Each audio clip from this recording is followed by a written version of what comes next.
ओम श्री विष्णुवे नमः। नमस्कार दोस्तों, आप सभी का स्वागत है हमारे यूट्यूब चैनल पावरफुल हिंदी धर्म में। अब तक हमने आषाढ़ मास में कथा अध्याय 1 से लेकर कथा अध्याय 8 का रसपान किया है, जिसमें पिछले बार की कथा में हमने सती के देह त्याग और दक्ष यज्ञ का विध्वंस का रसपान किया था। आज की कथा में हम आप सभी को देवता, दानव और गंधर्व, नाग और राक्षसों की उत्पत्ति की कथा का वर्णन करेंगे। आप सभी को हमारे चैनल को सब्सक्राइब करने के लिए बहुत बहुत धन्यवाद। अब हम आप सभी को आषाढ़ मास की कथा अध्याय 9 का रसपान कराते हैं, जिसमें वर्णन है देवता, दानव, गंधर्व, नाग और राक्षसों की उत्पत्ति का वर्णन है। आइए रसपान करते हैं कथा का। भीष्म जी ने कहा कि हे गुरुदेव, देवताओं और दानवों, गंधर्वों, नागों और राक्षसों की उत्पत्ति का आप विस्तार के साथ वर्णन कीजिए।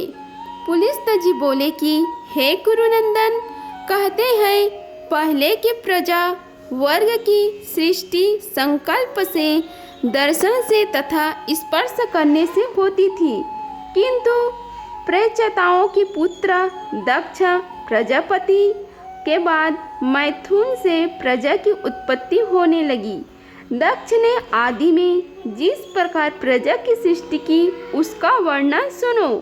जब वे पहले के नियम अनुसार संकल्प आदि से देवता, ऋषि और नागों की सृष्टि करने लगे, किंतु प्रजा की वृद्धि नहीं हुई, तब उन्होंने मैथुन के द्वारा अपनी पत्नी वीराणी के गर्भ से 60 कन्याओं को जन्म दिया। उनमें से उन्होंने 10 धर्म को, 13 कश्यप को, 33 चंद्रमा को, 4 अरिष्ट नेमिकों को, 2 भृंगु पुत्रों को, 2 बुद्धिमान कृषकों को तथा 2 महर्षि अंगिरा को ब्याह दी। वे सब देवताओं की जननी हुई। उनके वंश विस्तार का आरंभ से ही वर्णन करता हूँ, तुम सुनो। अरुंधति, वसु, जामी, लांबा, भानु, मरुत्वती, संकल्पा, मुहूर्ता, संध्या और विश्वा, ये 10 धर्म की पत्नियां बताई गई हैं। इनके पुत्रों का नाम सुनो। विश्वा की गर्भ से विश्वदेव हुए। संध्या ने साध्य नामक देवताओं को जन्म दिया। मारुत्वती से मरुत्वान नामक देवताओं की उत्पत्ति हुई। वसु के पुत्र 8 वसु कहलाए। भानु से भानु और मुहूर्ता से मुहूर्त भी अभानी देवता उत्पन्न हुए। लांबा से घोष, जामी से नागविथि नामक की कन्या तथा अरुंधति के गर्भ से पृथ्वी पर होने वाले समस्त प्राणी उत्पन्न हुए। संकल्प से संकल्पों का जन्म हुआ। अब वसु की सृष्टि का वर्णन सुनो। जो देवतागण अत्यंत प्रकाशमान और संपूर्ण दिशाओं में व्यापक हैं, वे वसु कहलाते हैं। उनके नाम सुनो। आप, ध्रुव, सोम, धर, अनिल, अनल, प्रत्युषु और प्रभास, ये 8 वसु हैं। आपके 4 पुत्र हैं, शांत, वैतंड, सांबा और मुनिबंधु। ये सब यक्षराज के अधिकारी हैं। ध्रुव के पुत्र काल और सोम के पुत्र वर्च हुए। धर के 2 पुत्र हुए, द्रविण और हाव्यवाह। अनिल के पुत्र प्राण और रमण और शिशिर थे। अनल के कई पुत्र हुए, जो प्रायः अग्नि के समान गुण वाले थे। अग्निपुत्र कुमार का जन्म सरकांडों में हुआ। उनके शाक, उपशाक और नैक में ये 3 पुत्र हुए। कृतिकाओं की संतान होने के कारण कुमार को कार्तिकेय भी कहते हैं। प्रत्युष के पुत्र देवल नाम के मुनि हुए। प्रभास से प्रजापति विश्वकर्मा का जन्म हुआ। जो शिल्पकार के ज्ञाता हैं, वे महल, घर, उद्यान, प्रतिमा, आभूषण, तालाब, उपवन और कूप आदि का निर्माण करने वाले हैं। देवताओं के कारीगर वे ही हैं। अजगपाद, अहिबुंध्य, विरूपाक्ष, रैवत, हर, बहुरूप, त्रैंबक, सवित्र, जयन, पिनाकी और अपराजित, ये 11 रुद्र कहे गए हैं। ये गणों के स्वामी हैं। इनके मानस संकल्प से उत्पन्न 84 करोड़ पुत्र हैं जो रुद्रगण कहलाते हैं। वे श्रेष्ठ त्रिशूल धारण किए रहते हैं। उन सबको अविनाशी माना गया है। जो गणेश्वर संपूर्ण दिशाओं में रहकर सबकी रक्षा करते हैं, वे सब सुरभि के गर्भ से उत्पन्न उन्हीं के पुत्र पौत्रादि हैं। अब मैं कश्यप जी के स्त्रियों से उत्पन्न पुत्र पौत्र का वर्णन करूंगा। अदिति, दिति, दनु, अरिष्ठा, सुरसा, सुरभि, विंता, त्रमा, क्रोधवसा, ईसा, कद्रु, खासा और मुनि ये कश्यप जी के पत्नियों के नाम हैं। इनके पुत्रों का वर्णन सुनो। चक्षु मानवंतर में जो तुषित नाम से प्रसिद्ध देवता थे, वे ही वैवस्वत मानवंतर में 12 आदित्य हुए। उनके नाम हैं इंद्र, धाता, भग, तवषष्टा, मित्रा, वरुण, आर्यमा, विवस्वमान, सविता, पूषा, असुमान और विष्णु। ये सहस्त्रों किरणाओं से सुशोभित 12 आदित्य माने गए हैं।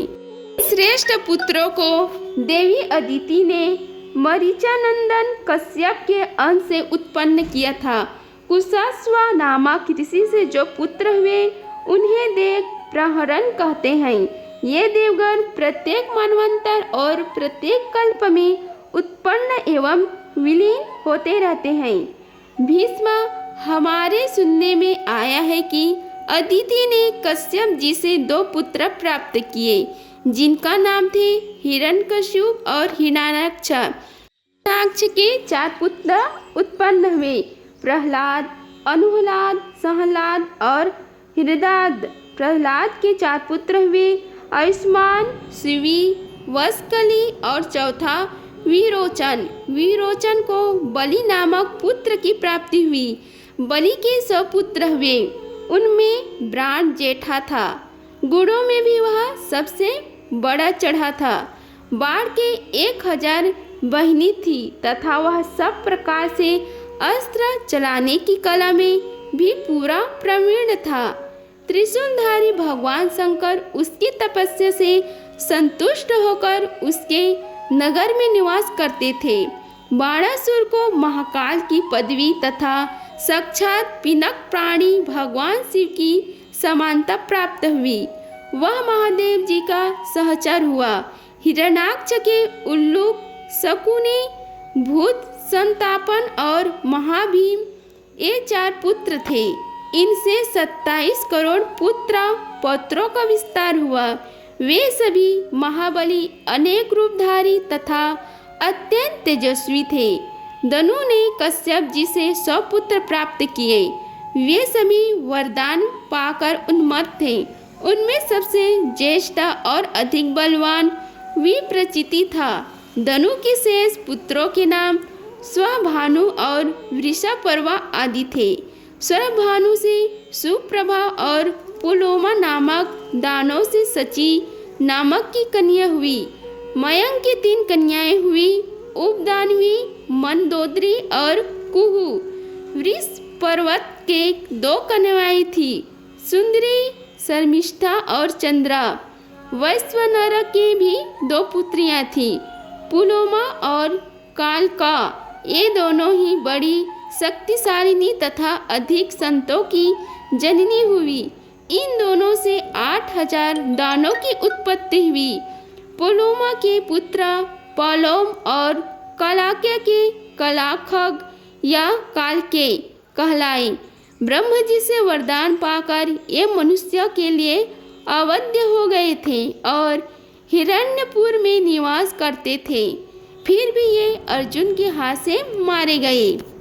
प्राचिति ने सिंहाकाके के गर्भ से एक भयंकर पुत्र को जन्म दिया, जो सही के राहु के नाम से प्रसिद्ध था।